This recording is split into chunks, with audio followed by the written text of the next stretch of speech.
Welcome back, my friends, to AA Recovery Interviews. I'm your host, Howard Al, and I'm an alcoholic. Sober since January 1st, 1988, one day at a time. I'm grateful you've joined us.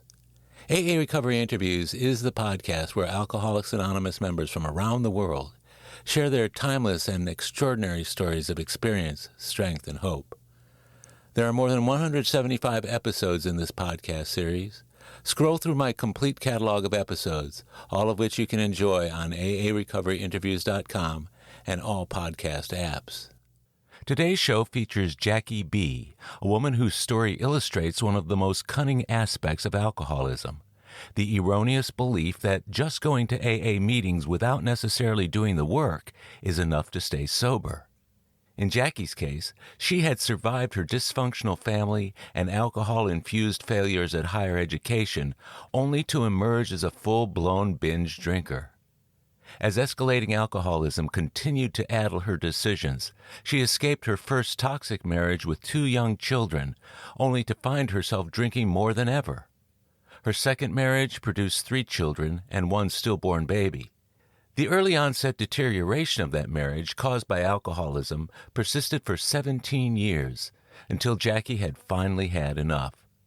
She found AA and somehow stayed sober for 8 years, even though her ever-diminishing involvement in the program continually pulled her farther away from it. Her mistaken belief that she could find and maintain AA-type sobriety in church ultimately resulted in her getting drunk. It took her until 2015 to get back into AA. Beaten by the disease into a state of reasonableness, Jackie finally embraced the program and its principles wholeheartedly, remaining sober to this day. Jackie's story will not be unfamiliar to AAs who thought they could find an easier, softer way to work the program, only to slip in the end. I'm grateful she made it back to AA and has continued to do all the simple, but not easy, things necessary to assure daily sobriety and a happy life in the center of the program. I think you'll find her story to be most engaging and offer you 60 minutes of listening pleasure on today's AA Recovery Interviews podcast with my friend and AA sister, Jackie B. I'm Jackie. I'm an alcoholic. Hi, Jackie. Welcome to AA Recovery Interviews. I'm so glad that you could be with me today. Thank you, Howard. I'm glad to be here. Yeah, and you're joining me from a little town outside of Houston. Yes. And as a matter of fact, I know that little town well. And a good friend of mine recently moved out there. He used to live in Houston for a long time. He was been sober quite a while, like 25 years. In fact, I actually interviewed him a while back. Do you happen to know my friend? I think we might have crossed paths. Yeah, so it's Lee. Uh-huh. Yes. Where did you guys meet? We actually, and talk about serendipity and trust. There is a wonderful, remarkable woman, Sally G., and our group of ladies, it was her birthday month for sobriety, and she was going back to celebrate. And so we drove in and surprised her. And there was a gentleman also celebrating his AA birthday. And so our stories are a little different, how we met. However, that was the first night we got to see each other and introduce ourselves. I think he winked at me, Howard, but he says I nodded at him. So he's a really charming guy, and he and I have gotten to be good friends over the years. So did you grow up in that small town? I did not. I actually grew up, I was born at Methodist Hospital in Houston. I lived and grew up in the greater Houston area, and I moved to a little town around 2000. So, first of all, before we go any further, how long have you been sober? What's your sobriety date? My sobriety date is October 25th of 2015. So you've been sober 6 years. 6 years. And I have now what is referred to as a been around date. So I was familiar with recovery and AA for quite a while. Before you came in? I was in, and I went and did some recon for everyone. Oh, okay. Yeah, you were one of those. Yep. People call them scouts, don't they? The people who go out and they come back with arrows in their butts, and then we know things haven't gotten any better out there, so you better not go there. That's where your experience really serves other people. Yes. What was it like growing up in your family of origin, in your home? Growing up, at the time, I didn't know any different, right? And so I had two parents that loved as best they could. I have a younger brother. Looking back, I can tell you, I think it was chaotic. I didn't know it was chaotic at the time. In what ways? I think there was always a level of uncertainty, even though I grew up my father's was an alcoholic, and both of my mother's parents were alcoholics. And so I think the unfortunate piece of untreated disease was part of our family culture. But some of the gifts were, my mom, one of the phrases growing up, it was always learn how to float on your own bottom, assume responsibility. And so there were these threads I see now that were gifts. I also see they did the absolute best they could. They were both remarkable, but it was dysfunctional. Yeah, I get that. And that's the case, I think, in many people's backstory is a dysfunctional home with one or both parents. It always amazes me when somebody had a great, wonderful, happy childhood who comes into AA. I think, how does that happen? But how did your father's alcoholism express itself in your life? There was a lot of anger. My dad was a rager. And it's funny, I don't think it occurred to me until I was an adult. He would whistle. And that was it was a clue that he was fixing to lose it. And so even now, it's almost a place where it's a good self-check, because if I'm not in a good space and somebody whistles, I can just feel that I think something is like fixing to go really awry. And it has nothing to do with anything other than it's just something I drug along. One of those subliminal stimulants, huh? Yeah. Wow. So when he whistled, what was next? Rage. Absolute rage. Absolute rage. Gritting of his teeth. So you had a warning sign for the rage, huh? Sometimes, yeah. Oh, that would have been nice to have when I was a kid. Kind of Rage always seemed to sneak up from behind me, and you turn around and it's right there. But you had that as a warning, huh? I had a yellow light. I have never thought of it that way. Yeah, it's a kind of a marker for you. So how was your mother dealing with your dad's rage and protecting you and your brother?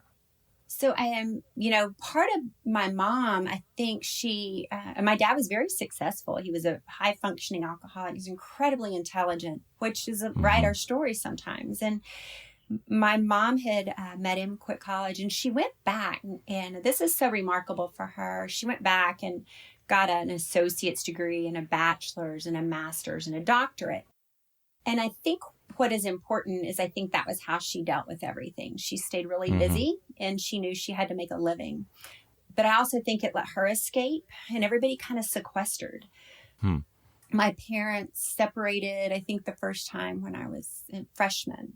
And then they divorced when I was a senior. So you grew up until you were, 17, 18 years old with both your parents around, but in a difficult place to live. Yes. So when did you first try alcohol? What was your first exposure to alcohol and or drugs? So, my first exposure to alcohol, and it's funny because I can remember it so vividly and clearly, but I didn't know it was not normal. I was 13. I was going to a junior high dance. I can tell you the outfit I wore. It was like those little cropped balloon pants or something, and we stole my whiskey from my dad's, poured it in a mason jar, a large mason jar, stole the whiskey, went upstairs into the bathroom, hid in the bathroom closet, and I proceeded to drink a large amount of whiskey, went to the junior high dance. I blacked out and I puked. And that was my first experience.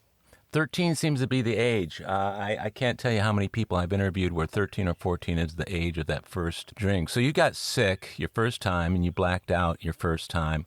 Was that a recurring theme in your life while you were a drinker? Yes, early on, yes. And a binge. I was a binge drinker. I was not an everyday drinker in high school, but I was a binge drinker. And certainly that became true in college.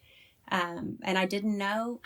I was in college, Howard. It's fascinating now, but I remember my girlfriend, and we're still friends, and she looked at me. We were talking, recanting something, and I thought everybody blacked out.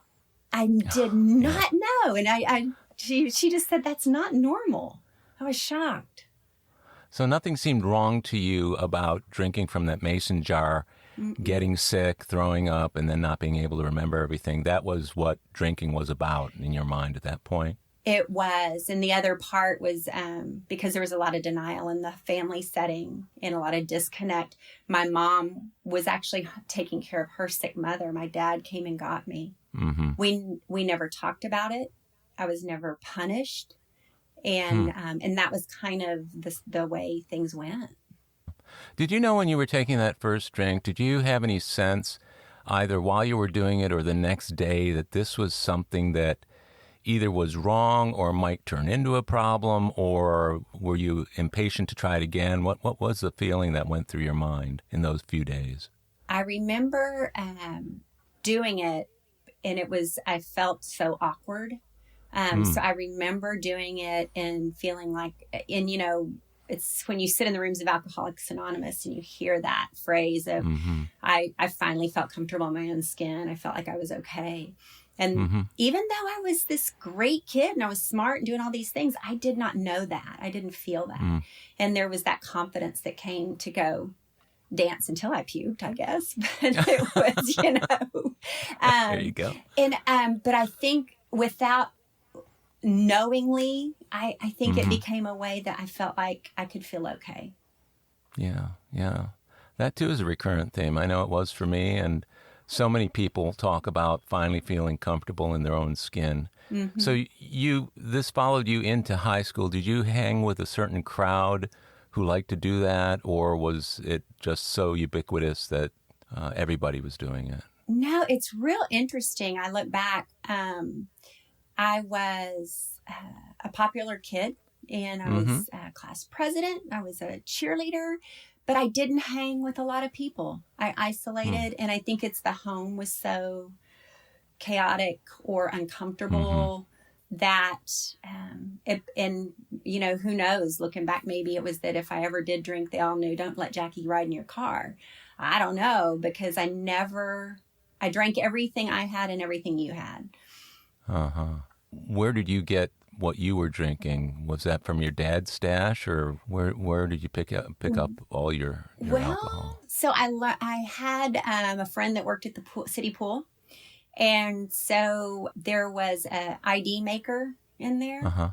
I think until I was 14, we stole or got people to buy us whatever. Then I learned how to make fake IDs, and so we would hop the fence at the city pool and break in. And we would. A little burglar. So I was the one that would get in there and make your fake ID. And, I would not make it for people that I was jealous of. I acted like I didn't know what they were talking about. And but that's how we did it. So we kind of bought our own after a while. I think by the junior year, we were able to buy our own. So you were able to buy your own liquor. Was it hard, or were you drinking beer? What was the drink of choice in those days? Again, it was really whatever I could get my hands on.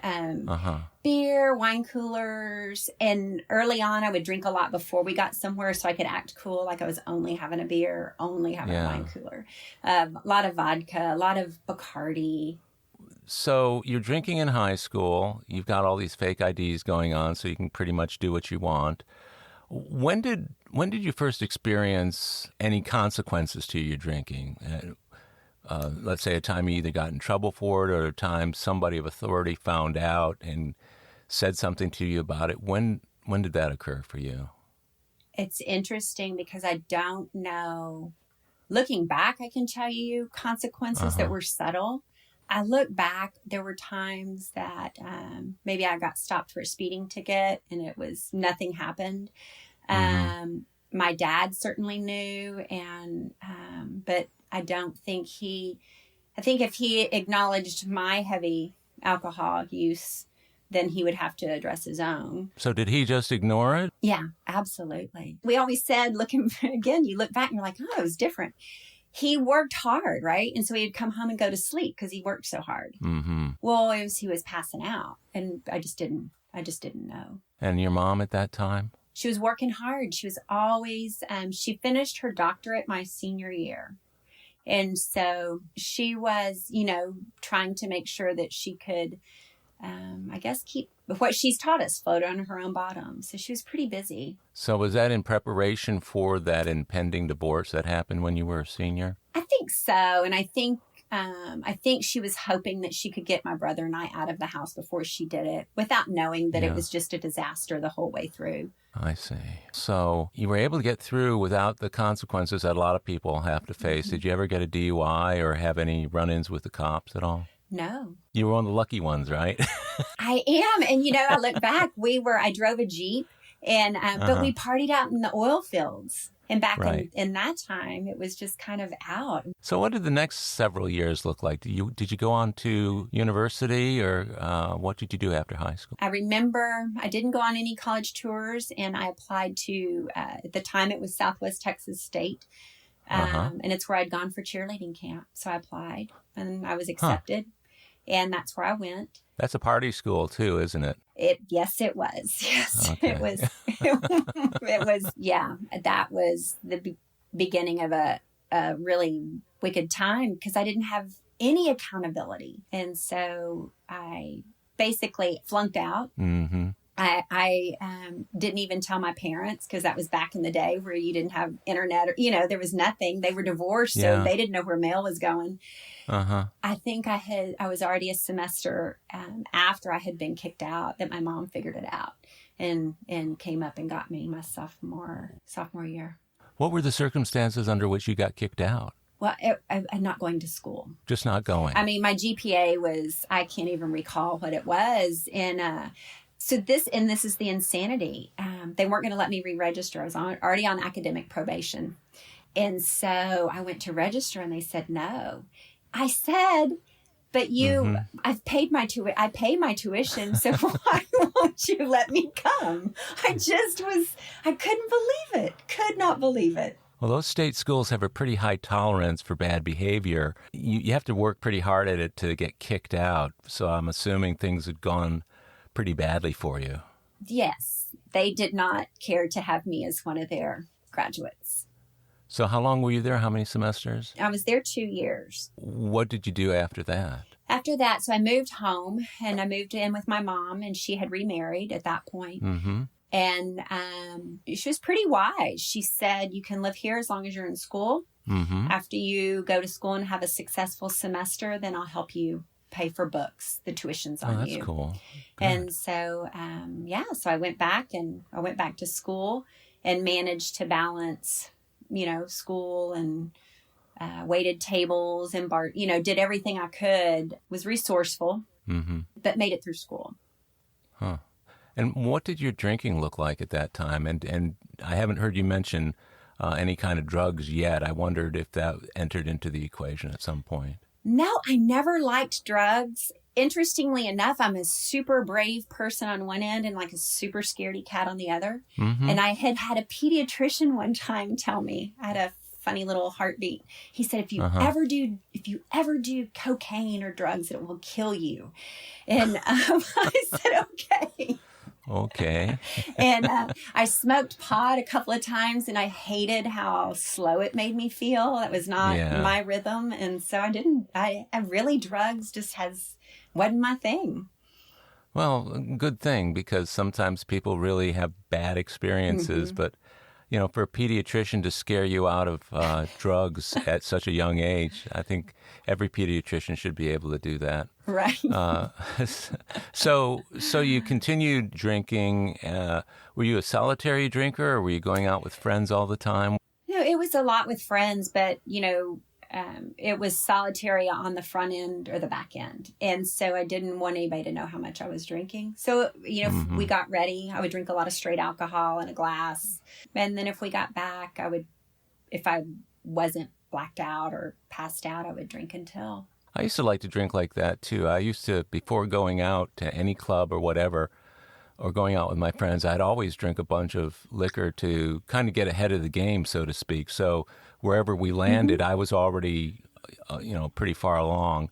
And then like you, after I would get home, I didn't black out a whole lot, so I knew that after I got home, I'd probably keep on drinking until I just went to bed or whatever, or passed out. So you were that was a big part of your social life then, huh? Yes. I don't know that I really did much at all where I wasn't, alcohol wasn't involved. It felt uncomfortable. It just felt too uncomfortable. Yeah. To not do it or to be around without being drunk? I think just to breathe on my own without any substance in my body just felt uncomfortable. And so I could do it if I was in the context of school or different types of work, or family. But in those, and it's one of those things you look back and I didn't realize it at the time. But it just felt awful. It felt awful after? In the middle, if I didn't have alcohol in me, if I didn't have that the buffer kind of it almost felt like, have you seen those, you sit in them and they're these big plastic bubbles and you roll around. Yeah. And that's almost what it felt like. Like I needed to have the alcohol all the way around, and it felt like I could roll around and bounce off everything. I feel comfortable and safe. Yep. Yeah. Well, that's a heck of a lifestyle to be leading, needing to have that just to be able to function. But it sounds to me like you were a relatively high-functioning alcoholic. Is that a safe assumption? Absolutely. I was really a binge drinker. And so it was that when I don't recall Howard ever having a drink. And, but there would be times if I needed to get through something, I wouldn't drink. Yeah. So what did the next number of years look like for you after school and after you were living at your mom's house? What was the trajectory from that point up to, let's say, when you first noticed alcohol was becoming a real problem in your life? So I moved back home, went to school, and there was a guy we'd grown up together, confirmed together in church and all those things. And we kind of looked around and was like, well, he was getting married. We never dated in high school, but we'd literally grown up together. So we started going out and, well, we should get married. So we got married. We had 2 kids. He drank like I drank. We got married. We had 2 kids pretty quick, which was interesting because for some reasons I thought it would be hard to have kids. Now here's a woman who's had 6. So I didn't. So I really thought, well, this is cool. We'll get married and we'll party and do whatever. And then I got pregnant really quick and had 2 children, and then we got divorced pretty. I think we were married right at little less than 5 years, or right at 5 years. So were you left with the 2 little ones? Yes.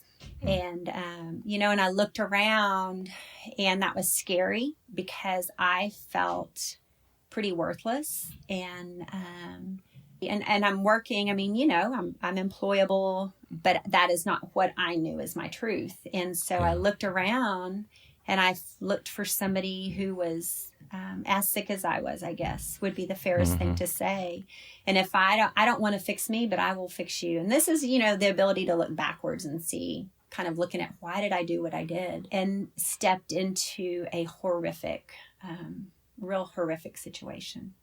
Now, the horrific situation you're referring to is the first marriage? The second. The second one. So between the first and the second marriage, when you had the babies, how much time is there between them? So there's 2 years between them. What did your drinking look like while you were pregnant? Did you stop? Because it sounds to me like by that time you were a pretty regular binge drinker. What did you do while you were pregnant and shortly after they were born? So I work in the medical field, and so I would drink up until I knew that it would affect the fetus. And then I would not drink and be for lack of a better term, so forgive my profanity, but I would just be batshit crazy until I could drink again. Irritable, restless, and discontent. Now I know what it is. I did not know at the time. I thought it was hormones. Wow, that's a heck of a mom to have in your life when you're just a little baby. A mom who's irritable, discontent, unhappy. Yes. After the second child was born, did you pick up again immediately, or what did that look like? Yeah, so I would nurse for about 6 weeks, and even in that window of time, I would binge drink in there, and I would, if you pump breast milk, right? And so I would know what to do, and so I could drink and try to at least do the best I could in that circumstance. Does alcohol not affect the nursing process? Is there a certain amount of time that it's in your system till it's not, and then you can nurse safely? Yeah, and I don't even remember, but at this time I was working in an emergency room, and so I asked the lactation consultant how. I and you always do it. I have somebody, and they're wondering. I don't even recall, Howard, but I knew there was I don't remember if it was 12 hours or 24 hours that the alcohol wouldn't pass. That you had to kind of give your body a break and get it out of your system. The insanity, the absolute insanity. That takes a lot of planning, doesn't it? Oh my gosh, yes. Have your little timer on so you know whether it's safe to feed the baby. So you mentioned that you went from that situation, and you raised those two little ones pretty much by yourself until this next, what you referred to as horrific relationship came along. What was that period like for you? The period between the two? Yeah, between the two. It was very short. I mean, it was just short. And I think I was looking around because I was stuck with myself, and that it just didn't feel good. What kind of mom did you feel like you were to the little ones? I mean, at the time, how do you recall feeling about being a mother having to raise two little babies? So I love them more than anything. I tried to do all the things I knew to do. And I tried to be the best mom I thought I could be. I can't imagine, because I wasn't fully there and I wasn't fully present. Yeah, that's tough. I think that's still, and it's one of those things, we can turn it into our greatest asset. I think that's still one of the most painful pieces, is that I drug these kids along on this journey. And that's a really wicked thing to have to sit with sometimes. But the ability to be the kind of mom I always wanted to be, and to be that kind of mom today, that is where the gift lies. And then, and it never fails in that moment where I feel the most discouraged or I have regret. There's a woman, and I can say, you know what, you're going to be okay. And you'll get on the other side. And there's that, for me, that piece that God comes in and he says, wait, that's your disease. So let's look at where you are today, and let's look at what you did with everything. And so that's that part about sharing your experience, strength, and hope, where I see, okay, this is okay. And just keep breathing. Yeah, and I'll bet in the 6 years that you've been sober, there's probably been countless women that you have spoken with using your own experience that have really benefited from what you've had to say about that particular thing. I don't know if I've helped anybody as much as I hear God whisper in my ear, you're a good mom. Yeah. Keep your feet moving. Was your mom around at that time when you were raising the babies? She was. I don't think so. I have my younger brother. He's also struggles with addiction issues. And so his were always so much worse than mine. And I was pretty functional. It was a lot like my dad. And so I think I just flew under everybody's radar. It just, it just wasn't really what anybody talked about. I'm interested in the time between when you got married the second time. Your oldest one was 4 or 5 years old? Yes. And then from that point until the point at which you got sober, how many years is that interval? So between the time I got married and there were 4 children, one child in there was a stillbirth. And I think that is a point where my alcoholism totally went off the rails. But I got sober the first time when my youngest was 6 months old. And I stayed sober for 8 years. So the youngest meaning the child that you had with your first husband? The youngest, so there was, the youngest being the baby of the family. Oh, the baby of the family. Okay. So 8 years you stayed sober. Did you do that with AA or? I did.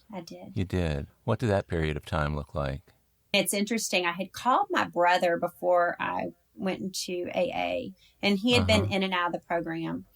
And I called him and I said, I think I have a problem. And, he laughed, and he'd been to jail, and he'd wrecked cars well, I'd wrecked cars, but I hadn't, you hadn't been arrested for drinking. Well, actually, that's not true either, but I hadn't had quite the consequences that he said. But I remember calling him Howard, and again, it's one of those very clear moments. And I said, I think I have a problem. And he said, you don't have a problem. You have kids, you have a business, you have money in the bank. You are not an alcoholic. It's just a stressful time. And I remember hanging up the phone, and there was like that. One side of my body was so relieved because I wasn't like him. I wasn't an alcoholic. Mm-hmm.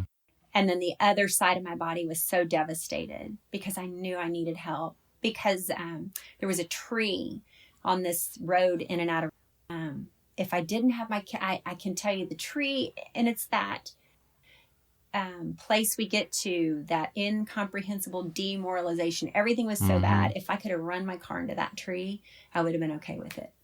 But I had kids. Yeah. I, at that time, had a historic bed and breakfast, and there was a gentleman I knew who was in the program. And I woke up this one particular morning, and I would wake up and I would go look to see if my car was outside, and it was, and I would go run, and all 5 of the kids would be hunkered down in one room, because at this time there was a 12-year-old, a 10-year-old, and then 3 littles. The older kids would have taken care of the younger ones. And I would go make sure everybody was in there. And that morning I called him, and he said, I'll be there. He called a woman. He came to my house with a woman. They told me, they did it just like the book talks about it, and they said, can you make it to noon? Can you go to this? And they gave me the address of the church, and they called women, and those women came to the meeting, and one of the women's still my sponsor today. So, wow, that's amazing. So that was the beginning of an 8-year period of sobriety. What year was that when you went the first time? Yeah, so it was December 16th. Of 2004. What was your involvement like when you came into AA?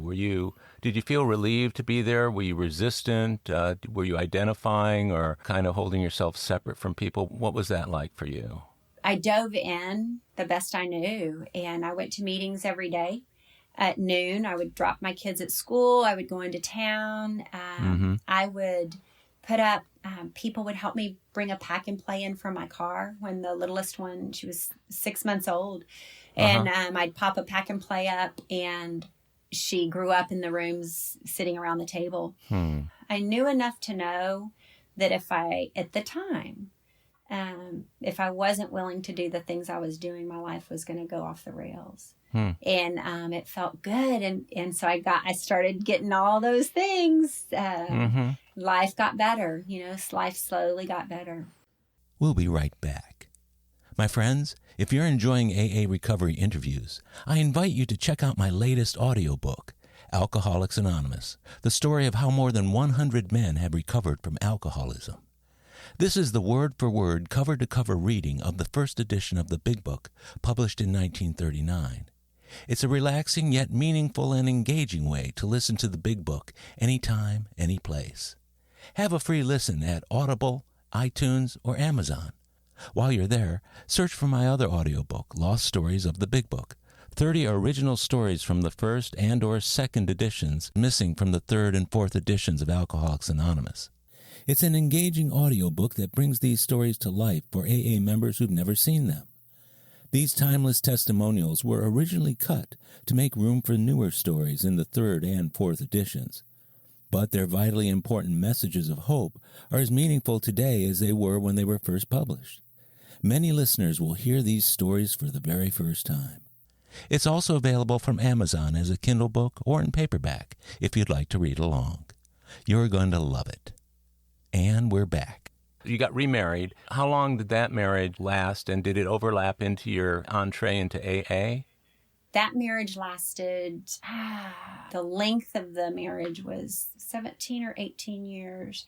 It was 7 counselors, lots of separations. And what I learned about myself and what I've learned about recovery is that I have to be willing every day I wake up to do be willing to do more today about my own program and what God's trying to show me than I did the day before. And it got uncomfortable, and I became less willing to do that every day. And which is really, I stayed in the middle of the rooms the first time for about 6 years.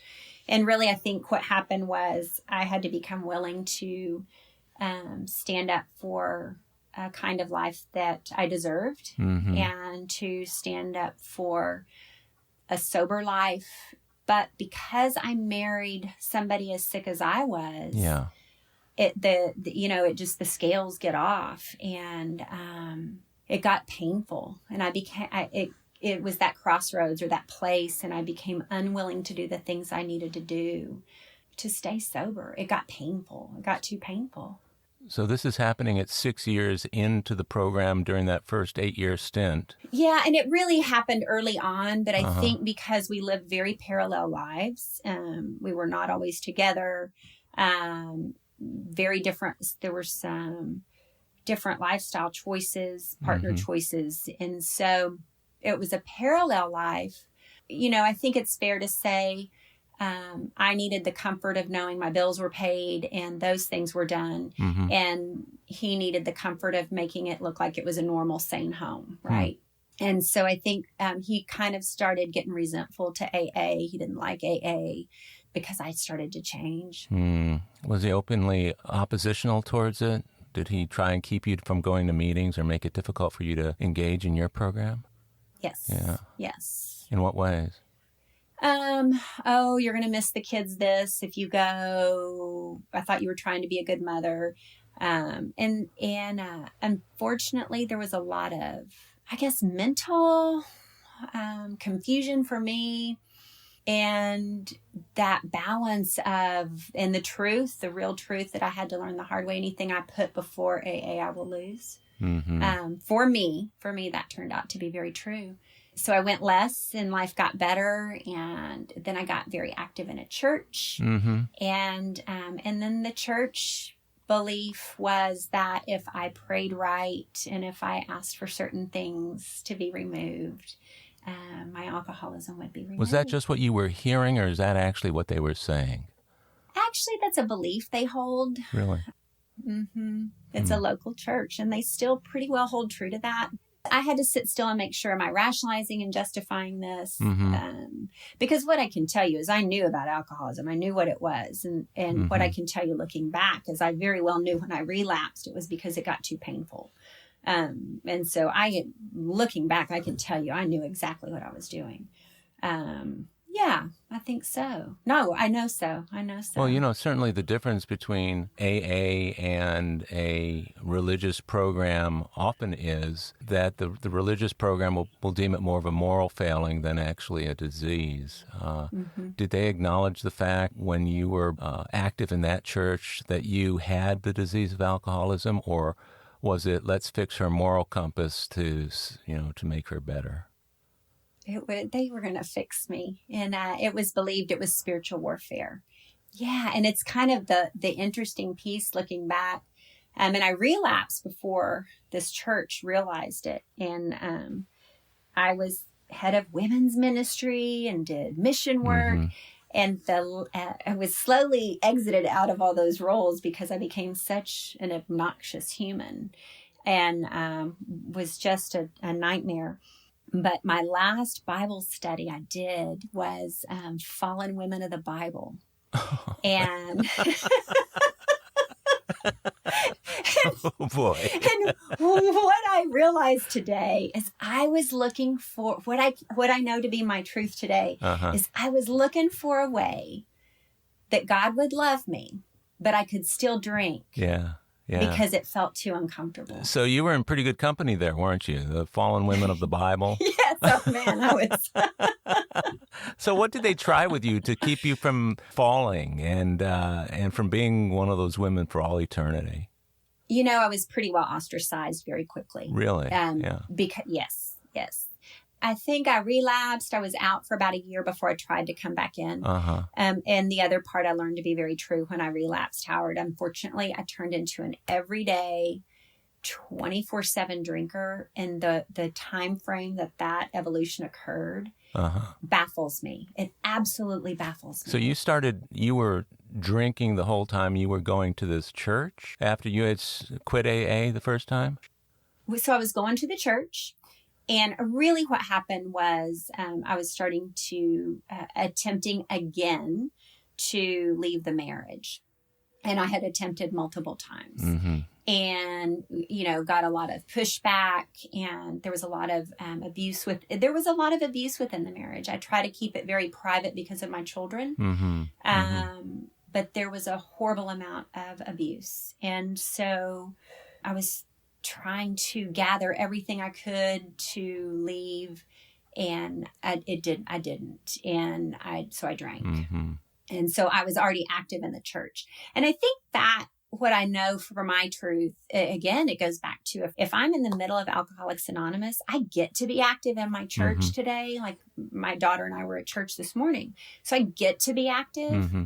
But if I'm not active first in AA, I don't get to be a mom. I don't get to be a partner.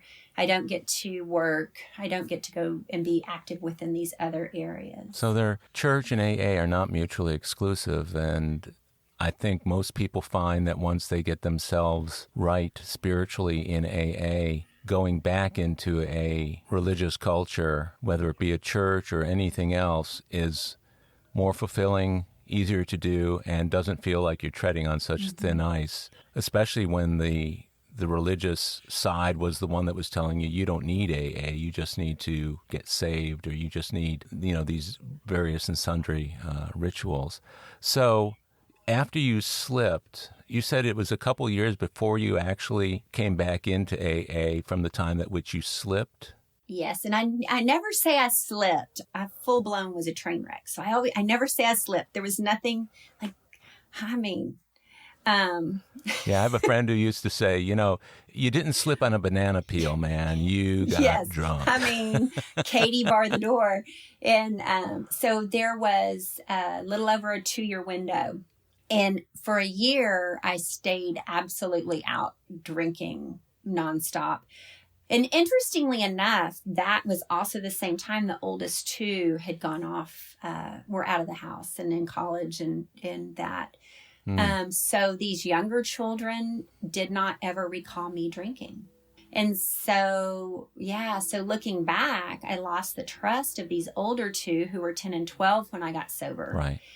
And now these younger three saw mom drunk that they didn't remember drinking. So you're still in the small community that we're talking about here, right? At that point, we had moved. So still a small town, right? Yeah, still right. Part of that story was right. I did, before I got sober the first time, the town drunk, she was a lady. And I remember being so twisted off at her. She called me and she said, hey, a couple of us were talking, and we were going to suggest that maybe you shouldn't drink till after 5. It seems to be a problem for you. This is the town drunk telling me that? I thought, who the heck does she think she is? Town drunk calling me, passing judgment. Wow, that's rich. Oh, man. So here you are in these small communities. When you went out after that period of sobriety, did you ever run into the people from AA? Did you have an opportunity to engage with any of them during that time? And if so, what were they saying to you and what were you saying to them? I did. And here's the really cool thing about some of these women. There's an annual ornament exchange we have up here with AA and Al-Anon. And every year. And even when I, because there was 2 years before I went out that I wasn't active in Alcoholics Anonymous, I'd go pick up my birthday chip, and but they would always extend me the invitation to this ornament exchange. Even when I relapsed and they knew I had relapsed, it was when I went out, I was out. And there was an event or two different ones would see me at, and they were always gracious. They always were kind to me. I will say my other experience is that's not always true. There was one gal at the time, she blamed me for her cancer. She said I was so mean when I went out that I gave her cancer. So, but what a gift, because I can choose to be kind and gracious and remember it's a disease. And some of these women were so loving, Howard. And when I relapsed, not only does the disease, it's like you read in the big book, it waits for you like you never missed a day. But so does all the inside stuff, what I realized too. It's not just the drink. But what I realized is all that guilt and shame and humiliation, the 4 horsemen, all that stuff, it comes back full force. And they were so kind and loving. Isn't that wonderful? And it is an exception whenever you see somebody holding it against an individual who's slipped. Most people are pretty understanding because they're, but for the grace of God go I. And your experience, like you said, being a scout, there was this 8-year period. And how long between then and when you came back in 2015? What was that interval like for you? Or does it butt right up to it? It does. I mean, I went out and it was like Katie barred the door. And then this is the other interesting part. So I tried to get sober after I'd relapsed for about a year, and I just couldn't keep it together. And it was because I knew the changes I had to make. So I'm drinking every day. So I started going back to counseling. I got an attorney, and I got all these things all lined up over this crazy window of time. Almost feel like God knew I was having this willingness. And so he was letting me kind of start this ball rolling. And I look back at the provisions that got put into place. And then a lot of things happened before I got sober. And it was almost like, okay, now I can get sober. So it wasn't like a bad thing drove you in. It's like acknowledgement of the good things that were happening was the impetus to come back to AA? I think it was the knowledge that I knew I would die. And that's not a dramatic statement. I think I knew that I would not survive. I knew I would lose my children. I knew I would lose my career. And again, I had pieced together a weird work thing at the time. It wasn't really a career at that time. But I knew everything was fixing to go. It was almost like there was this weird window where I knew that I was either going to get sober or not. And so I could either do it and go all the way in and sit all the way down and buckle up and be willing to look at all those character defects that I didn't want to look at that drove me out. So when you got sober in 2015, after all that you had been through in the preceding years, what was your feeling when you walked into the rooms on a regular basis at 15 years? When I went in, I don't know why I knew it was different. I knew it was different. And there was a relief. There was I cried a lot. Oh my God. I'm a crier. And today I know I cry for joy. I cry for real feelings. And I knew at the time it was just shame and despair. And I did a lot of yets in that window of time. I went out, all the yets happened. And so there was a lot of shame. And, but there was something that happened. I don't know. Maybe it was the own true willingness. Maybe it was a different kind of surrender. I don't know. I will tell you, I believe with everything I am, it was a miracle, but nothing that was a bright light miracle, nothing that had sparkles. It was like this crazy peace underneath all of it. Like the waves were rough up top, but underneath there was this incredible peace. If I could just keep doing the next thing to the next day, it would be okay. Yeah, I get that. Sounds to me like spiritual humility. Sounds like you got to a point where spiritually, you were able to exhale finally.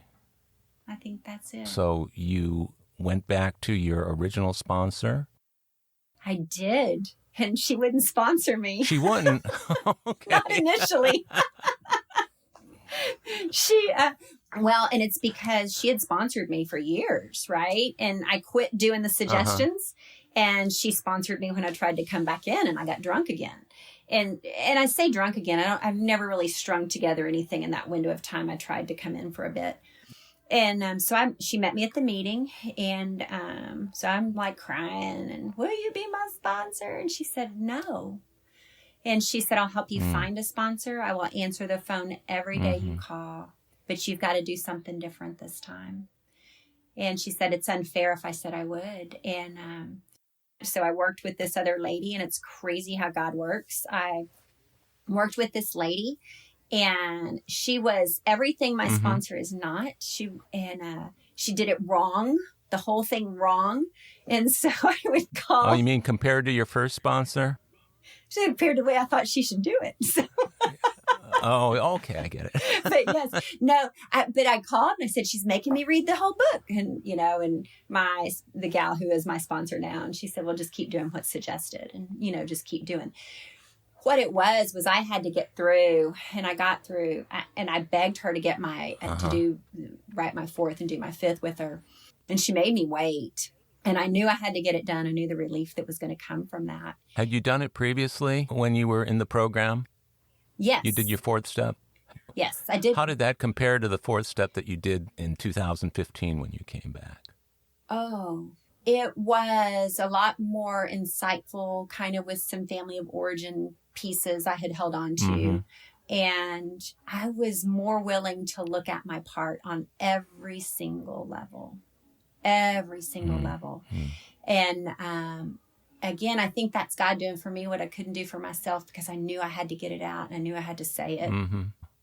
And, and then once the joke with my sponsor and I now is, then she heard my fifth step and left town. She moved back to Colorado.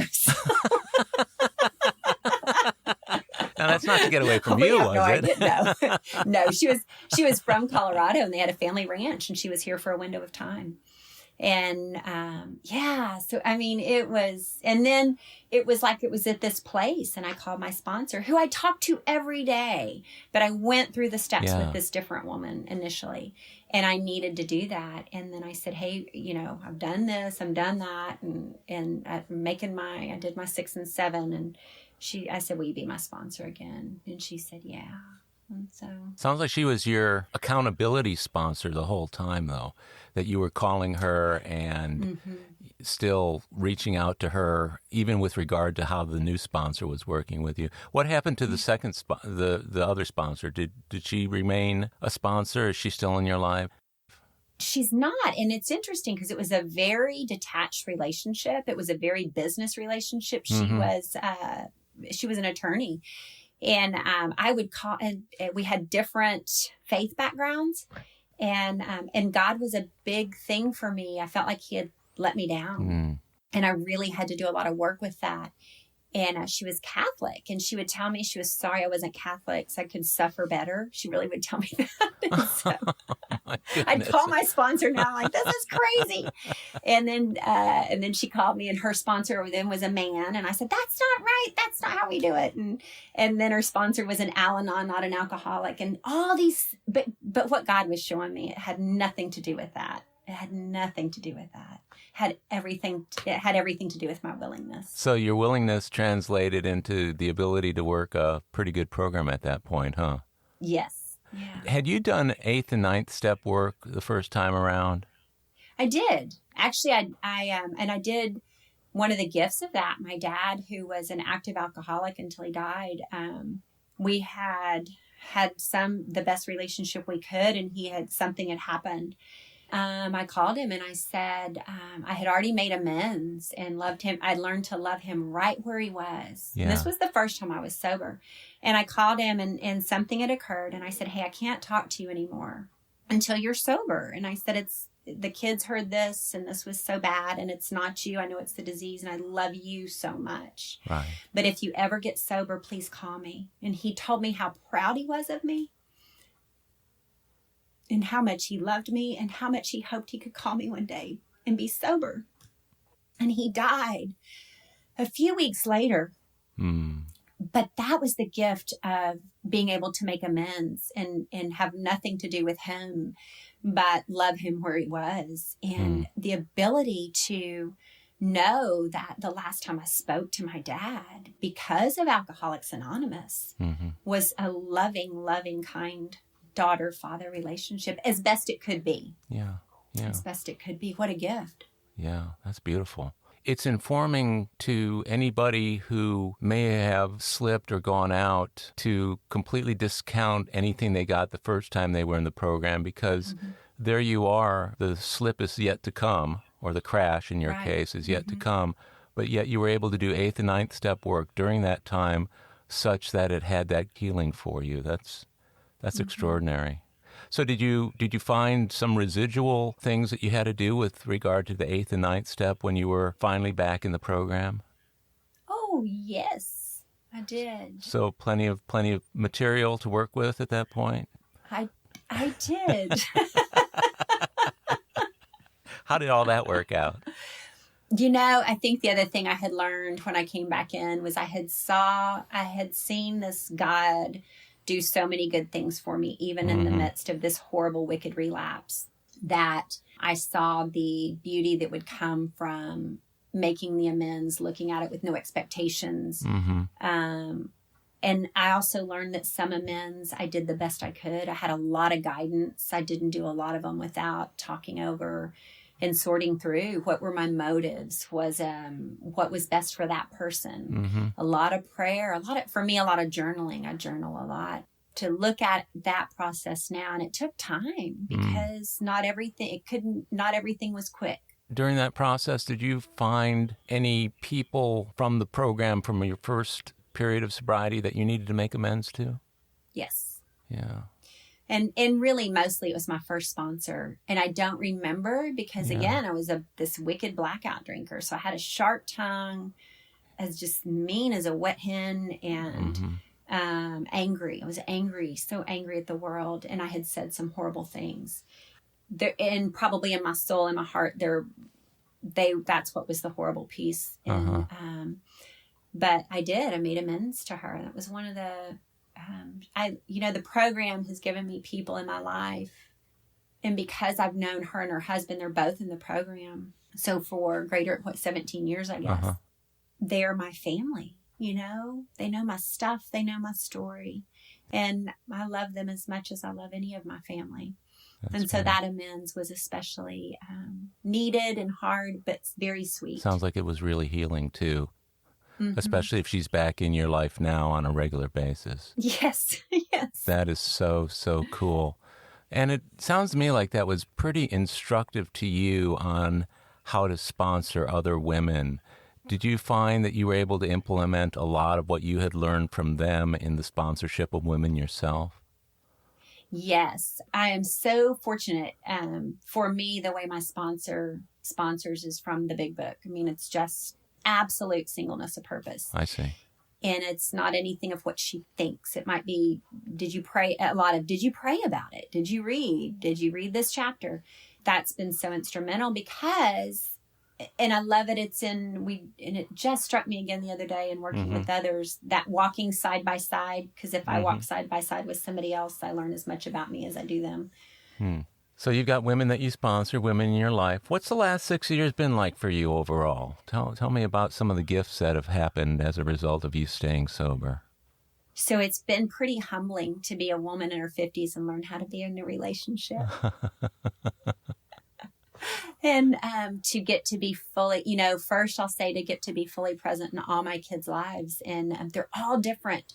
And I am so fortunate. And this is kind of the other cool piece, the way I see God work. I had shared that there was a child that was a stillbirth. And so it was real painful. Yeah. And one of the things that was told was that child carried my sins, and that's why it died.